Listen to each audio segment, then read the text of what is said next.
Hi കൂട്ടുകാരെ. അപ്പോൾ നമ്മുടെ പിള്ളേരുടെ സ്കൂളൊക്കെ അടച്ച് ഇനി 2 മാസത്തേന് വെക്കേഷനാണ്. അപ്പോൾ എല്ലാ അമ്മമാർക്കും ടെൻഷൻ്റെ സമയമാണ്.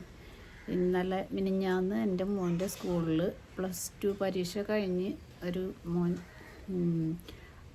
അവൻ കൂട്ടുകാരുടെ വീട്ടിൽ പോയതാണ് 7 പേര് കൂടി. നമ്മളെല്ലാവരും പത്രത്തിൽ ന്യൂസിലൊക്കെ കണ്ടിട്ടുണ്ടാവും. മാനവ് നല്ല മിടുക്കൻ കുട്ടിയായിരുന്നു.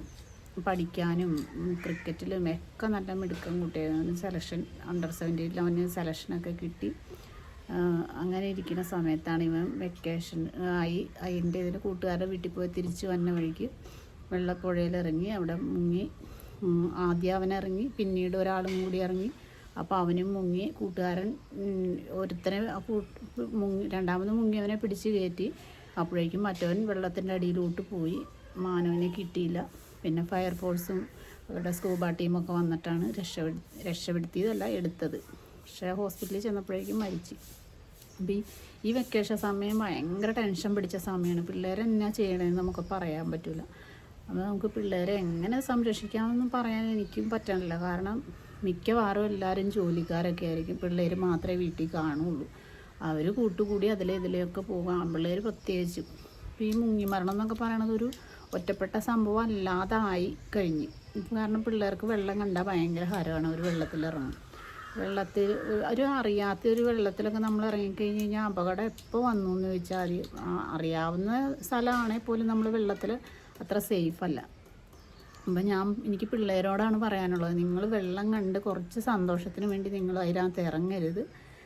അപകടം നമ്മുടെ കൂടെ എപ്പോഴും ഉണ്ടാവും. അതുകൊണ്ട് മക്കളെ, നിങ്ങൾ വെള്ളത്തിലിറങ്ങിയുള്ള കളി നിങ്ങൾക്ക് വേണ്ട. അതുപോലെ ബൈക്ക് കാറൊക്കെ ഓടിക്കുമ്പോഴായാലും നിങ്ങൾ ശ്രദ്ധിച്ച്, റോട്ടിൽ വേറെ വണ്ടികളുണ്ട് എന്നുള്ള ഒരു ഇതിൽ നിങ്ങൾ വണ്ടി ആയാലും ഓടിക്കണം. അതുപോലെ ലഹരി അതിലോട്ടൊന്നും പോകരുത്. അതുപോലെ വെള്ളത്തിൽ നിങ്ങൾ ഇറങ്ങിയുള്ള കളിയേ വേണ്ട. ഒരു അത്രയും പ്രായമായി വളർത്തി വലുതാക്കിയിട്ട് ഒരു മോനെയൊക്കെ നഷ്ടപ്പെടുക. മോനായാലും മോളായാലും 2 കൊല്ലം മുമ്പ് ഇതേപോലെ അവൻ്റെ LP സ്കൂളിൽ ഇതുപോലെ ഒരു അപകടം ഉണ്ടായി. ഒരു പെങ്കൊച്ചായിരുന്നു, 5ാം ക്ലാസ്സിൽ കഴിഞ്ഞിട്ട് 6ലോട്ടായ കുട്ടി. അതുപോലെ വെള്ളത്തിൽ പോയി മുങ്ങി മരിച്ചു. അപ്പം നമുക്ക് അത് നമ്മുടെ തൊട്ടടുത്ത് തന്നെയാണ്. അപ്പം നമുക്കിതിങ്ങനെ ഒരു തുടർക്കഥ ആയിക്കൊണ്ടിരിക്കുക. പിന്നെ ഈ വെക്കേഷൻ സമയത്ത് നമുക്ക് വേറെ ആരെയും നഷ്ടപ്പെടാൻ ഇടവരരുത്.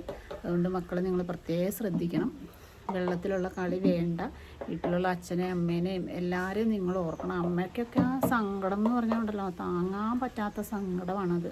അച്ഛനും അമ്മയ്ക്കും മാത്രമല്ല, അറിയാവുന്ന എല്ലാവർക്കും. അതുകൊണ്ട് നിങ്ങൾ അതിലോട്ടൊന്നും പോകരുത്. നിങ്ങളെല്ലാവരും സേഫായിട്ടിരിക്കണം. ഓക്കെ.